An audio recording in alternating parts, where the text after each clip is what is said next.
All right, in just a few hours from now, thousands of runners will be pounding the pavement for the 119th annual Boston Marathon. Aaron Falo joins us live right near the finish line in Boston. And Aaron, there will be, of course, a lot of Granite Staters running today's race, right?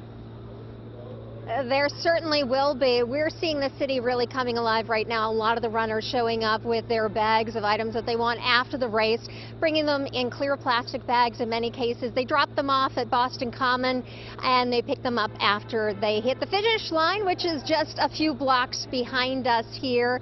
And as you did mention, there are a number of Granite State runners. In fact, nearly 400 runners will be among the 30,000 runners. We caught up with some of them as they were gearing up for the 26.2-mile race, including an elite runner from Concord, Gore McCare, who has competed around the world. He was born in South Sudan. He escaped to the United States when he was just 16 and attended Concord High School. Gore competed in the 2012 London Olympics, in fact, as an independent, finishing 47th in the marathon race. He spent the last 4 months training in Africa for today's race. Boston Marathon was the first event I watched on the TV. I have never seen running in my life before, but Boston Marathon was the first thing. And I saw Africa now running, so I told myself, this is the event I'm going to do in the future. And we want to wish him the best of luck. There are a few fun facts about the Boston Marathon we wanted to share with you. This race has been held every year since 1897, making it the world's oldest annual marathon. In that first race, there were just 15 runners, by the way. This year, more than 1 million people are expected to line the route from Hopkinton all the way into Boston.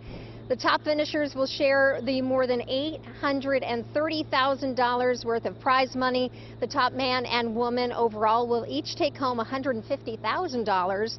And charities will also benefit from this marathon. In fact, last year, runners raised a record $38.4 million for hundreds of causes. And the marathon begins at 8:50 this morning with the mobility impaired division. Of course, a lot of these runners looking forward to this race.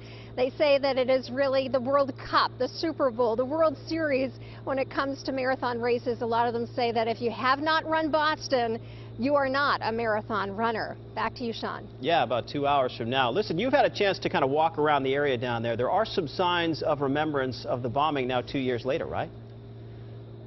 Yeah, in addition to the security that people are seeing here, we did see some bomb-sniffing dogs and some uniformed officers at the sites of the two bombings that happened 2 years ago where 3 people lost their lives.